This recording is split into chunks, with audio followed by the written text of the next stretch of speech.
Hey guys, it's Techie here, the review for you of the brand new Galaxy Note 9. Let's get started.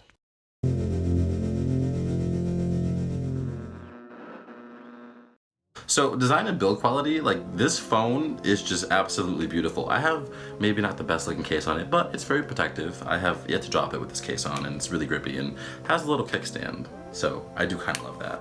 Let me take it out of the case though. All right.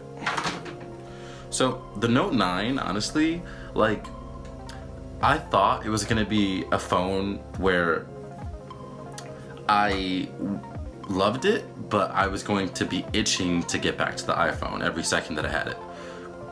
I thought it was going to be something where I would start to get really jealous at all my iPhone friends and start to really hate how easy their experiences were, where I would have to work and sort of tinker with things to get things working the way I wanted it to. But like, I could not have been more wrong in the best ways possible. Basically, this phone has just worked. It's just worked. I used to have a navigation bar at the bottom, which normally, I don't know if you guys can see that, but yeah, I used to have a navigation bar at the bottom, but I've managed to replace it with this cool gesture-based UI. I switched my app switcher to be a horizontal layout and sort of has like that nice flat view. I can close apps like that. Oh man, I just closed the one I needed. Yeah, so design and build quality, this thing feels amazing. It has grippy edges that are aluminum, and you still get a really nice chamfer that meets the curved glass, which is how meticulously designed it was, because it really took a gajillion different processes to get it to be this finalized product. It's amazing. I really love it. The screen is just incredible. It's not like some weird resolution. It's just 1440 by like 3000 or something like that. Screen size. The screen size on this thing is 6.4 inches, and it has an aspect ratio of 18.5 to 9. So that means that the long side of the display is 18.5 units divided by 9 units on the short side. So a regular TV screen would be 16 by 9, meaning the long edge is 16 units by 9 units on the short edge. And basically, why that is important is because manufacturers measure their display on diagonal. And so you can't really compare across brands. An iPhone XS or a 10 or a XS Max, any of those have an aspect ratio of 19.5 to 9, which means the display is even taller. So if you do all the math, you all should be worried about is not the diagonal screen size, but the surface area that comes as a result of that screen size. So as you can see here, even though the iPhone X has the same stated screen size as an S9, the S9 actually has more surface area.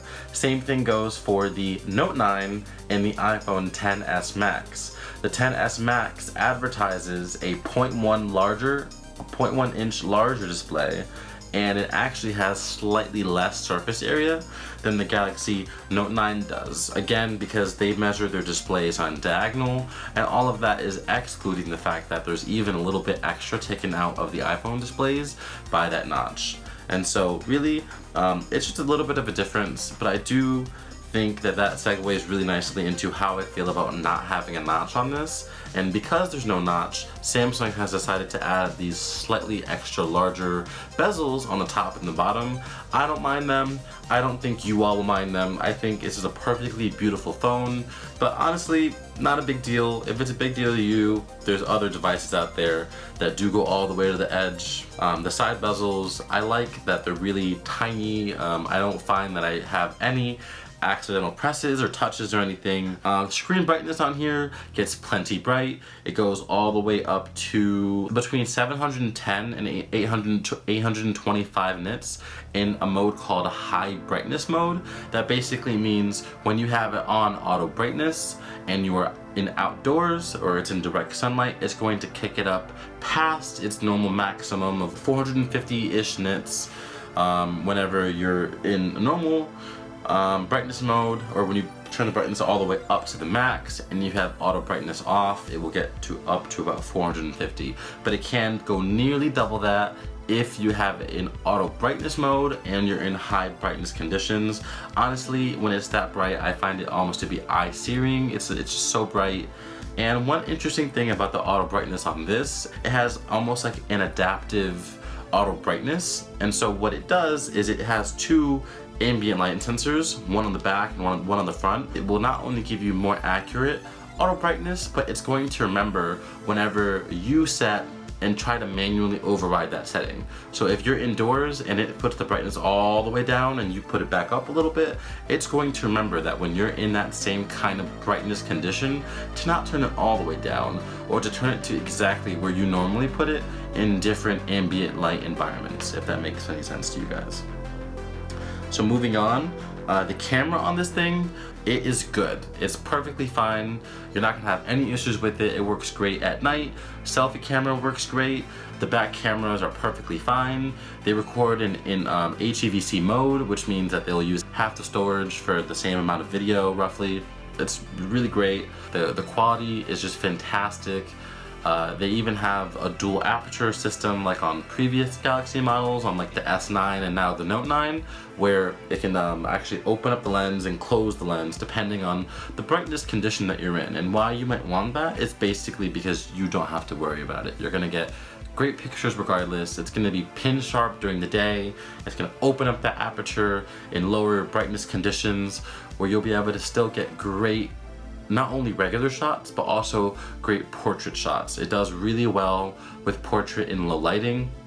You can adjust the portrait photos after, live focus photos after, just like you can on the new models, the 10s and stuff. And so all I have to say about the camera is that you don't have to worry about it. There's a 2x optical zoom on the second lens.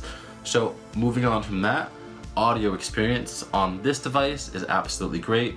There's roughly 4 things I want to go over, and I'll just start with USB-C, supports USB-C audio out. I don't own any USB-C headphones. If you do, it supports that. That's fantastic.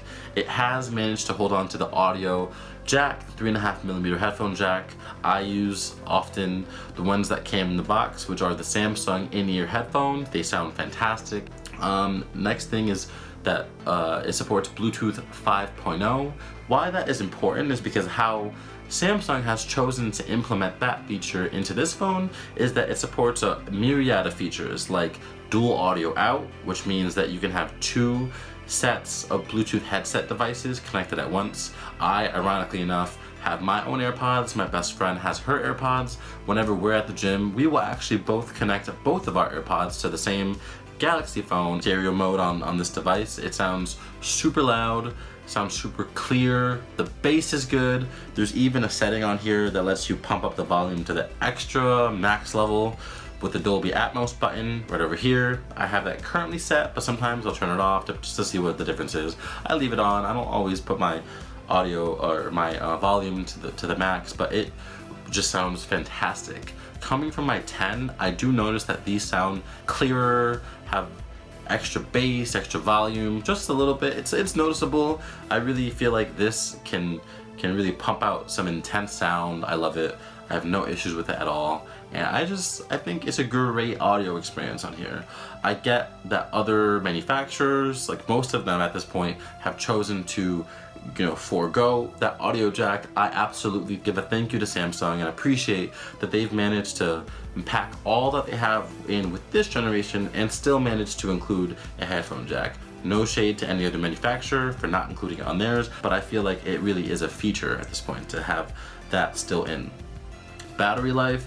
The battery life on this, I've always worried about my smartphone's battery life, and I feel like I can never really get through a day with it, like the last phone that I've had that I didn't have to actually worry about the battery life was the Droid Max back in like 2014 or whenever that phone came out.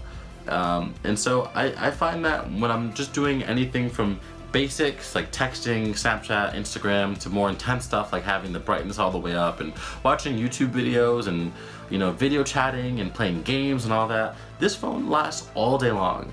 For the lighter tasks, I'll usually be left with around half my battery or 50% at the end of the day. For the more intense stuff, I'll end up having 25% left at the end of the day. That is noting that I do have always on display turned off because I have my Galaxy Watch, which I have the always on display turned on there. I love, and I mentioned all of this stuff without even mentioning the S Pen. I love the S Pen. Just earlier today, I literally had to write something down really quickly and I didn't have a pen or paper, and this thing came in handy, as this thing often does. It comes with a remote on here that works through Bluetooth. I use it all the time. I used to have to really crane my hands to hit the button and get all my friends in, but now I feel like it's so easy to just click away, or you hand your phone to someone who always seems to get the picture that you want of you and your friends, always gets it so blurry and just makes you look terrible in them. And now you just say, hold the phone, I don't need you to take anything, I got it myself. You hit the button and it works every single time. I love this thing. The S Pen, the processing power, this phone is plenty fast. It has the Snapdragon 845, which is the latest generation of Qualcomm chips. A lot of people online, for some reason, care about every little tiny bit of performance, and I just think it's so irrelevant at this point. Like, trillions of operations and billions of operations, but really ultimately what I care about is the phone gonna turn on and work, and are you gonna see stutters when you're scrolling, and are you going to, yeah, and none of that happens with this phone. That never really happened with my iPhone, and so that is to say that processing power is something that you can just write off. It no longer really matters unless you are doing something with that power, which I'm not. I don't think most of you are. No one is exporting 4K video or pixel peeping on games. It's just, it's good, it's great, it works, and that is what I have to say about that. But for those of you who do want to know, this has two quad-core processors built into a single chip's die, 4 high-performance cores and 4 high-efficiency cores, and it works well. So the price is, last but certainly not least, it is a $1,000 smartphone, which seems to be not only the trend but the expectation these days. Thankfully, I managed to get this pretty much half off. I paid $12.50 for this one, and there was a promotion going on, BOGO, so they will cover up to $1,000, which my dad has the $1,000 model, which or $999 model, which has 128 gigabytes of storage and 6 gigabytes of RAM. Works perfectly fine, will work for most people. You can add an SD card up to 512 gigabytes, which will give you just under 700 gigabytes, or right around there, of storage. And this is the 512 gigabyte, 8 gigabytes of RAM model, which I am never gonna run out of storage on here. I'm only at like 120, and that's considering I really don't delete anything on here, but I haven't had to. And so that's pretty much it for this video. Thank you so much for watching. Thank you so much for everyone who's supported my YouTube channel so far by subscribing. I see a lot of you have been asking the question, like, should I upgrade to the Note? I have a previous Note, or should I upgrade to the Note? I am coming from an iPhone. And I think, yes, absolutely. Check out Android, see how you like it. It's changed so much over the last 5 years even. It's changed so much. The smartphone game is so robust and good and mature at this point that you are not gonna go wrong with either of these. So like I said, that's it for this video. Let me know what you think. Let me know if you are also purchasing the Galaxy Note 9 or another Galaxy device. Let me know if you are deciding on the new 10Ss, what you're getting. Let me know. I'd be happy to have a discussion down in the comment section. And I want this to be an inclusive environment for everyone to talk about tech. I don't want this to be something where everyone's fighting the comment section and just spewing silliness, because ultimately I bought this phone because it was the best for me. Has it been? Absolutely. And I think that you all are gonna really enjoy this if you get it. And I did tweak this phone a bunch to customize it to what I want, and I would be happy to go over that with you all in another video. I'd be happy to get all of you to subscribe to my channel, hit the bell icon, and do what you have to come back to my channel. I appreciate it so much. Thank you for watching this video. Thank you for sticking around so long. I know it was a long video. I will see you all in the next one. Catch you later. Bye.